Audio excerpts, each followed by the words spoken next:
Ya, estamos de vuelta entonces en CNN Tiempo y chiquillos, les prometía una entrevista respecto a temas científicos, pues nos vamos a ir directo a la geología, nos vamos a ir a los terremotos. ¿Por qué? Porque en México hace poco ocurrió un terremoto bastante grande y para poder hablar sobre este tema hemos invitado a Marco Cisterna, él es académico del Instituto de Geografía de la Pontificia Universidad Católica de Valparaíso. Marco, bienvenido, muy buenas tardes por estar con nosotros acá en CNN Tiempo. Hola Eduardo, muchas gracias por la invitación. Gracias a ti. Marco, el terremoto que acaba de ocurrir en México, ¿qué características tiene? ¿Es similar a lo que sucede en Chile? ¿También hay placas tectónicas allá en esa zona como la que tenemos de subducción acá en nuestra costa?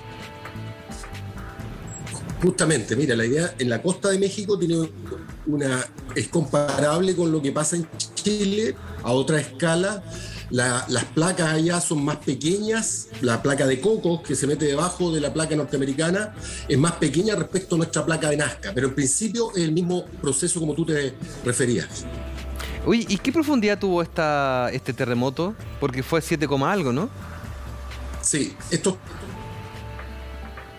terremotos usualmente tienen una profundidad de 30, 40 kilómetros de profundidad y ocurren donde se juntan las placas, ¿no? En el caso nuestro, la placa de Nazca se mete debajo de la placa sudamericana. En el caso de México, la placa de Cocos se mete debajo de la placa norteamericana. Y entonces, donde están ahí, por ejemplo, la punta de mis dedos, donde está pegada, esa es la parte que se traba, ¿no? Y se despega durante los terremotos y se generan entonces más o menos una profundidad, eso debajo de la tierra, digamos, hacia abajo, está como entre 30 y 40 kilómetros usualmente de estos terremotos. Claro, este terremoto de ahora de México, ¿no es cierto?, fue de magnitud 7,7, que esa es la última magnitud revisada por el Servicio Geológico Norteamericano. Oye, entonces, a mí me llama la atención, y ya circulaba por las redes sociales, en particular sobre este terremoto, que también está dentro de la fecha del 85, si mal me equivoco. Hay otro terremoto que también está dentro de la fecha y da la sensación como que México tiene mayor presencia de terremotos respecto a lo que tenemos en Chile, o esto está dentro de lo normal que podríamos encontrar pensando en lo que es el cinturón de fuego.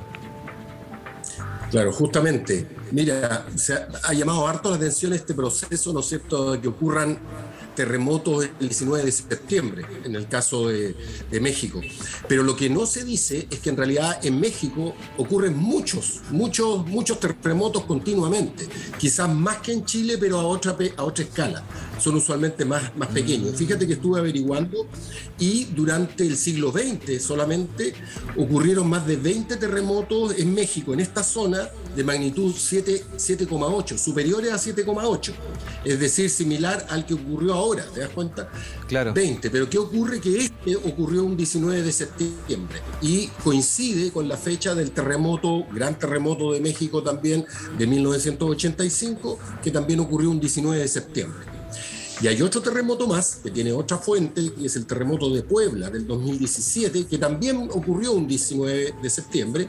Sin embargo, es importante tal vez contarles a los auditores el hecho que el que tengan diferentes fuentes significa que no están relacionados, o por lo menos la ciencia hasta ahora no sabe de que ocurran relaciones. Ya el de Puebla, por ejemplo, fue un terremoto al interior de México, en una falla de otra característica, no en esta zona de subducción que hablábamos antes. También hay que tener en cuenta, que las fechas de calendario son un invento del ser humano. Nosotros inventamos el calendario gregoriano con ciertos días y todo. Entonces, es raro que la naturaleza coincida con algo inventado por el ser humano. El año calendario es una invención, ¿no? Es una invención humana.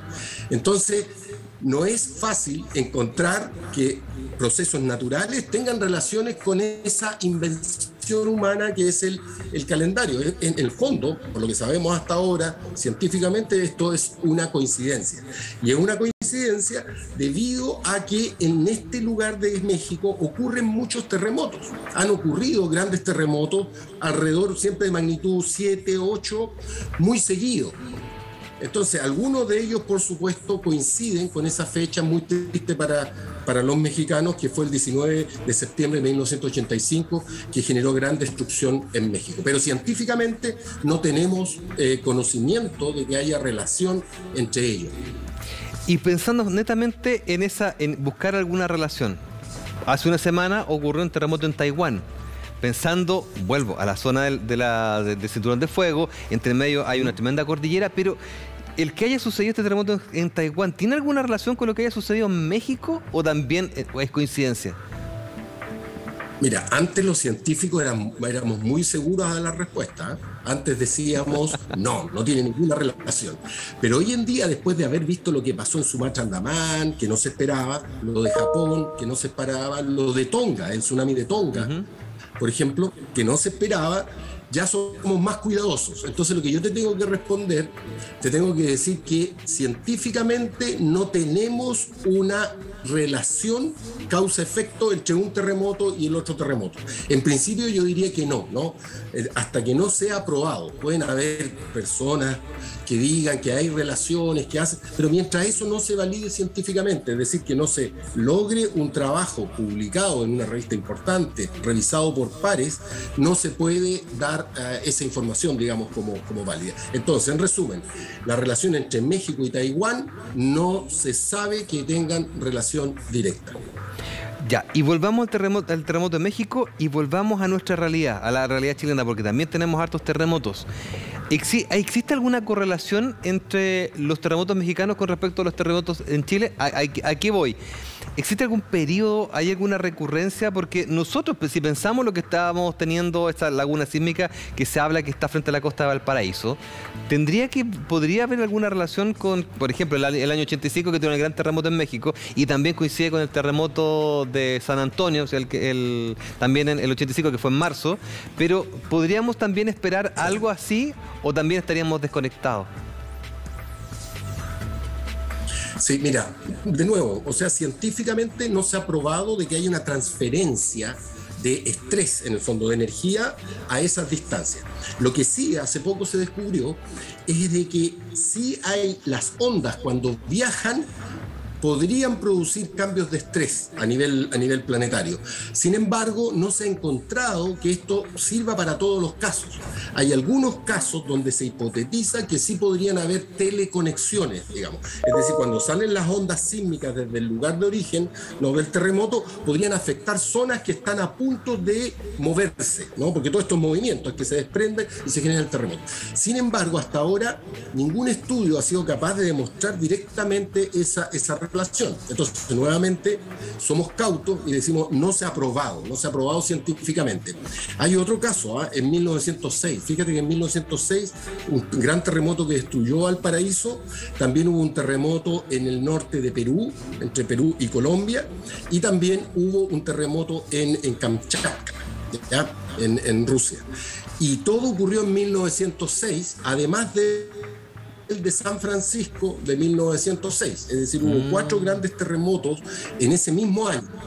Sin embargo, no se ha podido relacionarlos de que estén conectados hasta ahora, por lo menos. Ahora, yo no te digo que la próxima generación de científicos vaya a encontrar relaciones. O sea, eso, ahora, como te digo, tenemos que ser muy cautos porque nos hemos equivocado muchas veces antes en decir que ciertos procesos no ocurren. Pero estamos en un momento bien interesante, estamos en un momento bien interesante porque fíjate que ahora, con el desarrollo de los GPS, que ven cómo se van moviendo las placas, los GPS de precisión, se tiene mucha más información. Se está midiendo, por ejemplo, en Chile Central ahora estamos midiendo cómo se está acumulando tensión, en el norte de Chile también cómo se está acumulando tensión, y por lo tanto se pueden cargar modelos matemáticos que pronostiquen cuándo puede ocurrir. Un tema que estamos muy atentos a es lo que ocurre acá en Chile Central. Justamente aquí frente a Valparaíso tenemos evidencia independiente que estaría mostrando de que hay bastante energía acumulada aquí en Valparaíso, en la parte somera de la falla, que es la que produce los tsunamis más grandes, porque desde 1730 no ha habido un gran evento acá en Chile. Todos los eventos en Chile Central, todos los eventos que siguieron a 1730 han sido o fueron terremotos relativamente pequeños, en 1822, 1906, 1985, y con tsunamis pequeños. Pero 1730 fue un tsunami grande, un terremoto grande y un tsunami grande. Entonces, estamos muy atentos a lo que está ocurriendo acá en Chile. Qué genial.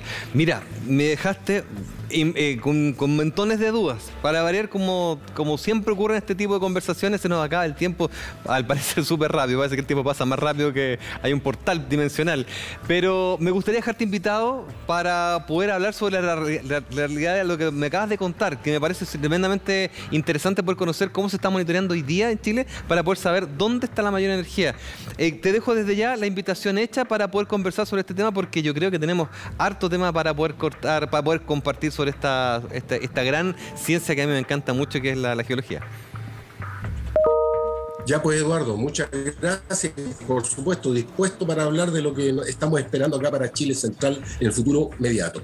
Que estés bien. Gracias, Roberto. Chao, chao. O sea, gracias, que estés muy bien, Nos vemos. Gracias.